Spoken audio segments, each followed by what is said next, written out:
Elles ont décidé, elles-mêmes et à leurs frais, de faire venir une spécialiste de l'hypnose. Elles sont sages-femmes, installées à leur compte, et un anesthésiste s'est joint à elles. Les zones rouges sont les zones d'activité cérébrale sur un patient douloureux. Cette formation en hypnose doit leur permettre d'aider efficacement les femmes enceintes.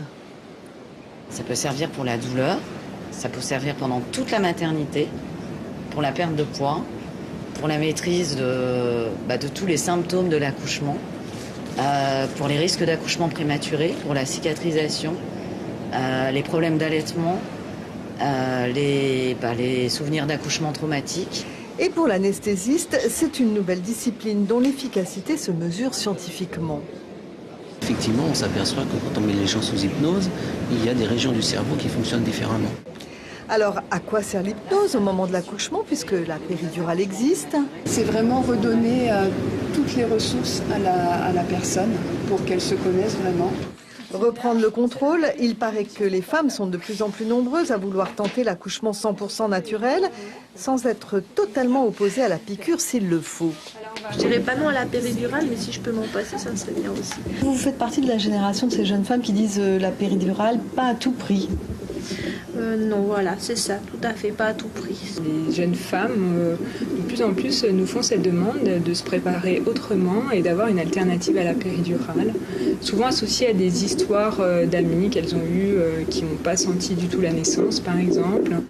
Autre temps, autre mœurs. Longtemps, la douleur fut considérée comme rédemptrice avant d'être totalement bannie. Aujourd'hui, on veut l'apprivoiser pour ressentir sans forcément souffrir. Fabrice Atout, bonsoir. Bonsoir. Vous êtes l'ancien vice-président du Collège français d'échographie. Vous êtes un ancien sage-femme, on dit ça pour un homme? On dit sage-femme ou maïoticien, oui, tout à fait. Alors, c'est un métier qui est plutôt réservé aux femmes. Est-ce que vous pouvez nous expliquer ce qui vous a poussé, vous, à épouser cette profession? Ce qui m'a poussé, c'est l'envie de lever un peu le voile du secret, justement, de cette histoire de femme. Et donc, voilà, je suis maintenant très content d'avoir levé un petit bout du voile seulement. Et vous avez abandonné donc ce métier pour vous consacrer beaucoup plus à l'échographie? Alors, en fait, pas complètement, puisque en France métropolitaine et en Polynésie, on peut être échographiste en étant sage-femme, médecin généraliste, obstétricien, ou bien avec des spécialités un peu plus particulières comme la cardiopédiatrie par exemple. Alors quand vous voyez un reportage comme on vient de le voir, avec des méthodes douces comme l'hypnose, des choses comme ça, vous adhérez à ce type de méthode? J'adhère à partir du moment où les patientes adhèrent elles-mêmes. Et à partir du moment où c'est un choix pour elles, je pense qu'effectivement il n'y a pas de mauvaise méthode à partir du moment où ce n'est pas dangereux et que ça ne met pas en péril la santé des femmes et des enfants à naître.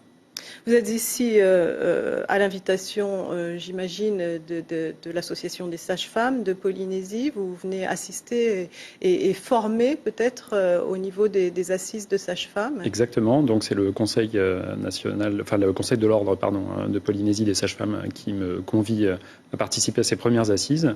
Et je trouve que cette aventure est assez exceptionnelle.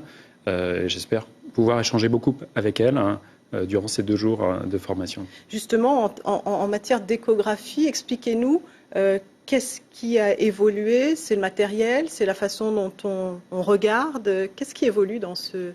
Alors, il y a effectivement plusieurs versants dans votre question. Les avancées technologiques, elles se font. Il y a des bonds tous les 5 ans à peu près en échographie fétale. Et puis sur le versant maintenant de la pratique en elle-même de l'échographie, les choses ont depuis les années 80 ont commencé à être standardisées pour faire en sorte que toutes les patientes aient les mêmes chances en rencontrant n'importe quel échographiste. Et c'est tout l'intérêt, justement, des formations médicales continues pour lesquelles j'essaye, à mon modeste niveau d'œuvrer, pour partager, effectivement, ces dernières connaissances. Donc, grâce à l'échographie, aujourd'hui, on arrive à diagnostiquer assez vite des maladies, des choses comme ça Alors, l'échographie permet de diagnostiquer des malformations fétales. Les malformations fétales représentent entre 3 et 5%. du tout venant, des examens, et l'échographie ne permet pas de dépister toutes les malformations. C'est environ 60% de malformations qui sont dépistées grâce à cet examen. Mais en revanche, ce qui est systématiquement diagnostiqué, ce sont les problèmes de placenta base insérée notamment, qui permettent, eux, de sauver la vie des femmes. Merci beaucoup Fabrice Atoub. Je rappelle que vous êtes l'ancien vice-président du Collège français d'échographie et que vous allez assister à ces assises des sages-femmes. Je vous en prie, merci à vous.